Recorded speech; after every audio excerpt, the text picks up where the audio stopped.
Howdy ladies and gents, my name is Thom Gibson and this is part 2 of a series I'm doing called Tips for First Year Teachers. In this episode, my tip to you is stop working. If you allow it, all of your time can be consumed by doing things where you're preparing for your classroom and for lessons and teaching and grading and all the stuff surrounding that. Decide a time that you are going to stop working in the day and stick to it. In regards to the weekends, pick one day where you are not doing anything school related. Procrastination actually was more healthy for me in some cases, where if maybe I had spring break off, I would wait until Friday or Saturday to start working on school stuff, because if I started working on it on Monday, I probably would have kept working it on Tuesday and Wednesday and Thursday and Friday and Saturday and Sunday, and it just would have filled up the entire time because there's always something you can do. There's an interesting phenomenon called Parkinson's law that says you will fill the allotted amount of time that you give yourself to complete a task. If you give yourself 6 hours to complete a task, you will likely take up all of that 6 hours. If you give yourself 3 hours to complete that same task, you're probably gonna get it done in 3 hours. So if you tell yourself, well, I've got all night, I'm not going to bed until 10 p.m. and you get off work at 4, there's a good chance that you could work from 4 to 10 p.m. Instead of giving yourself until 10 p.m., you're only giving yourself until 6 p.m.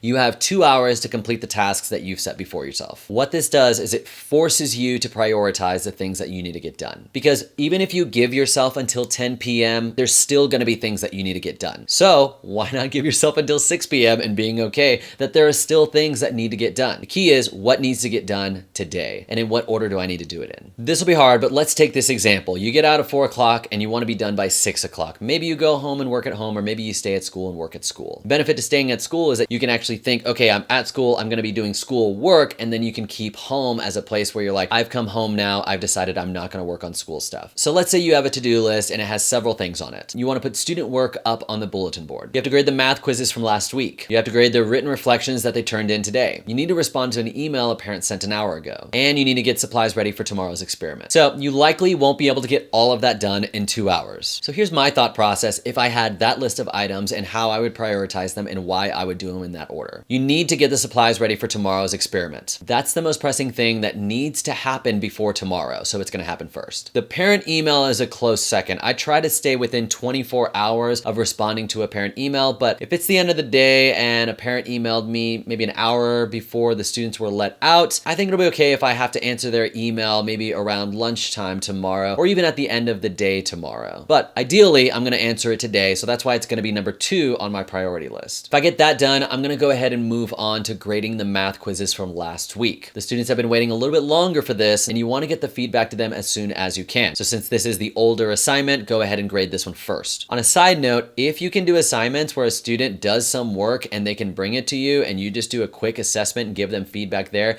either verbally or written, that's ideal because that's not something that you have to spend extra time in grading at home, and they also get that immediate feedback, which is gonna be a lot more useful to them in their learning than getting feedback from work they did a week ago. And you can do that for graded and ungraded assessments. Not all assignments need to be graded, and the ones that you do grade do not have to be these really involved 10 problem quizzes or tests or written papers. It can be a few problems that you can scan, assess, get feedback, and grade within a minute with the student right there with you. If I got all of that done and it wasn't 6 o'clock yet, I would decide between the bulletin board and the written assignment. The written assignment was today, and so I could probably give a little bit of time, maybe a couple of days. I don't have to grade it that night. If there's work that's gonna go up on the bulletin board that I want to refer to in an upcoming lesson, then maybe that will take the priority. But if it's something where I'm really just putting it up to showcase student work and it's not really something that's gonna be part of a future lesson, then I would probably do the written assignment, and then if I have time, move on to the bulletin board. I will say that I did struggle with this in my first year of teaching. My first year of teaching coincided with my wife's second year of medical school, and so we were both coming home and really working almost all night. She was studying all night and I was doing lesson plans. I was teaching 5th grade and teaching all of the subjects. And so it was a lot. And so I understand the struggle. Now I'm at the point where I almost exclusively do my school work at school. In the beginning of the day, I decide, okay, what am I gonna actually try to work on during my planning period? What's the priority? What do I wanna get done? What can wait if I don't get it done? Is there anything I can get done during lunch? I don't wanna just be working the entire time that I'm at school, but just make a plan. If you're gonna socialize with friends during lunch, socialize with friends. But if you decide, I really wanna get some of this work done during lunch, then go ahead and do that and stick to that. But don't let your planning period come and then decide, let me just start working on something. Be intentional about what you're working on, prioritize, get the things done that need to get done and are most important. Regarding planning on the weekends, I do try to limit it to about 3 hours on the weekend, whether it be Saturday or Sunday. So that way my weekends aren't lost to schoolwork. And lastly, in the last 4 years, I've developed a classroom economy system where I actually give students classroom jobs. And a lot of these jobs were things that I used to have to do,